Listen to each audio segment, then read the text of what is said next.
Wonder about the future and how you'll be working and learning?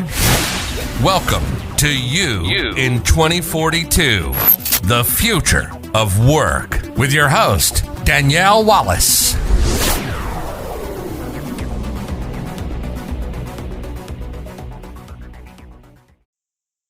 Hello and welcome to another edition of You in 2042, the future of work. Joining me today is Kevin. Yes, hi. It's a pleasure to be back again, speaking with you, Danielle. I'm the co-author of a book, The Future Workplace Experience, a book that articulates the trends reshaping the future of learning and working. And I spend my time advising clients and strategizing on how to engage employees and retain employees in this ever-changing workplace and workforce environments that we're dealing with. And within that ever-changing work environment, we've seen in some of our past podcasts, you've touched upon this idea of hybrid work with employees wanting to choose, and you've also spoken about how values become so paramount. But I can imagine the future workplace is no different than now without any type of leader intervention.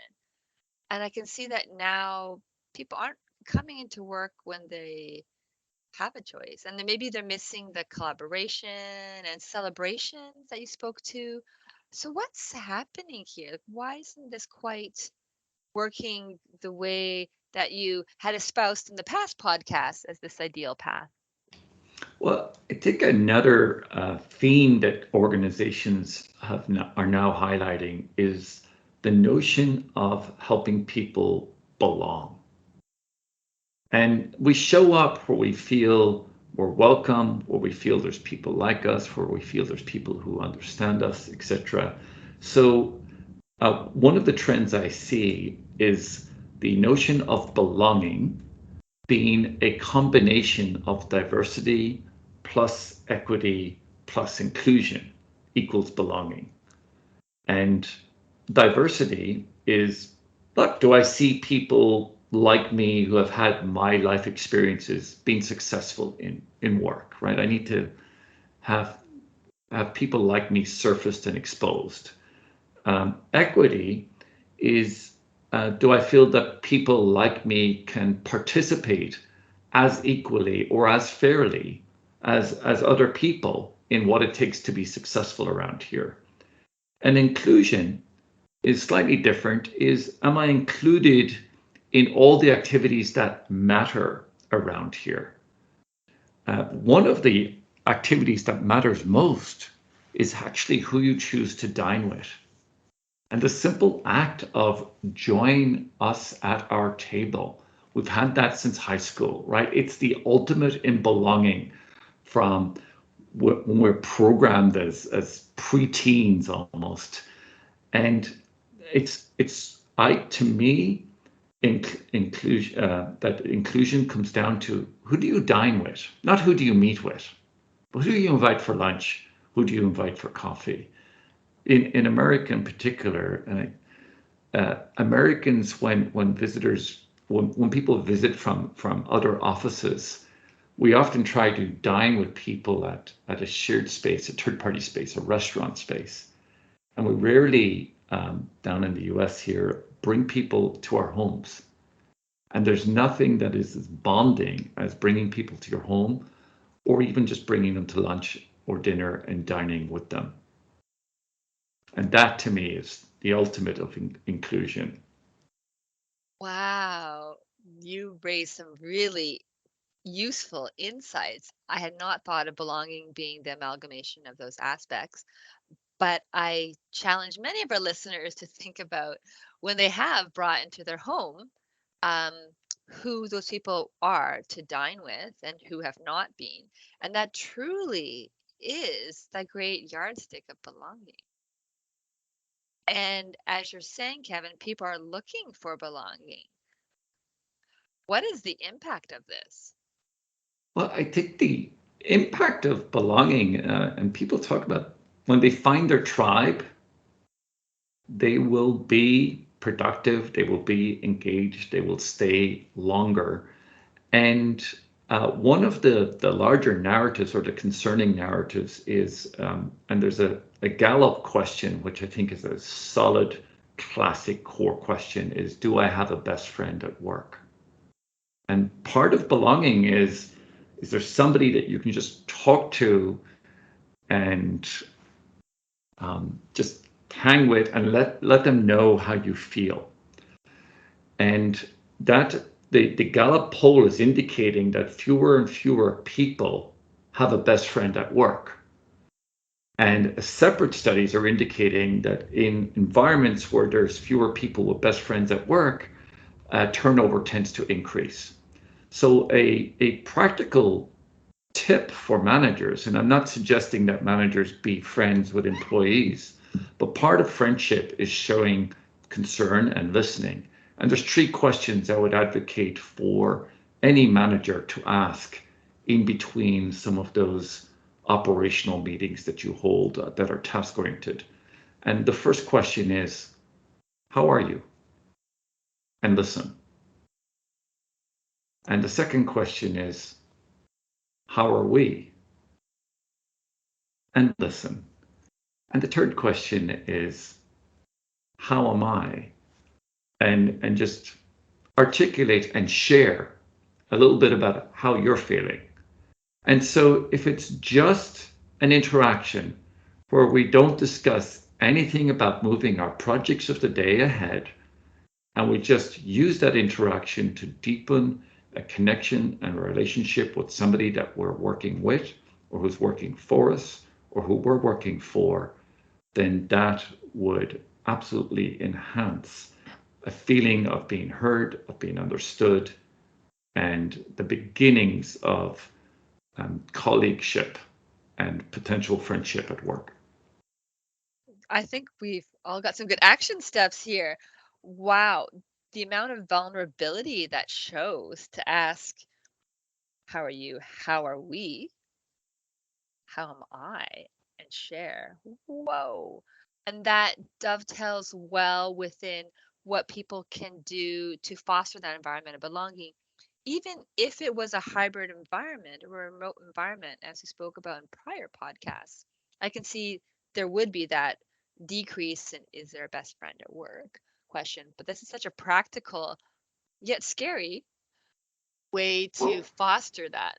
Is it? It's scary, but it's bold. It's genuine. I mean, remember during the pandemic, we saw people with dogs and dogs and children and spouses wandering around, and it was chaos back in our Zoom backgrounds and team backgrounds in people's homes.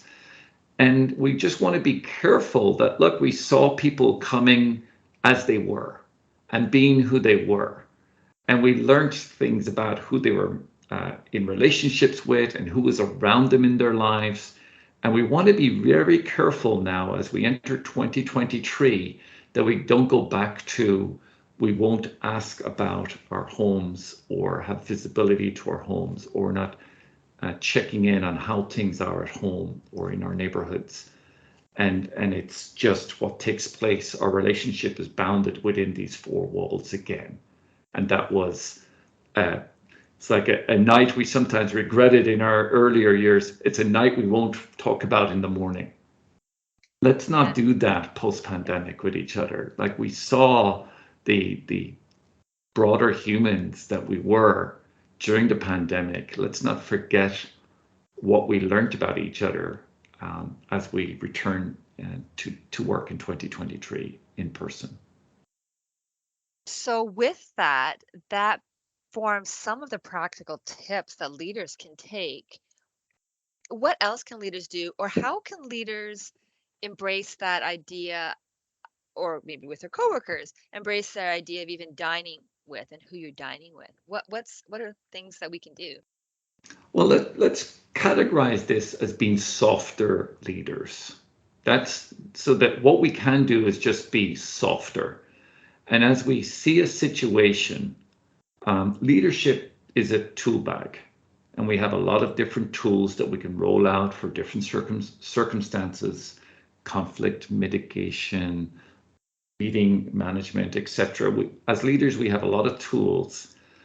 And one of the trends that I'm seeing is that softer tools need to show up as we come back and re-engage with employees post-pandemic. People have been through a lot, and softer leadership requires more asking and more listening and less telling and less suggesting and and helping people feel understood.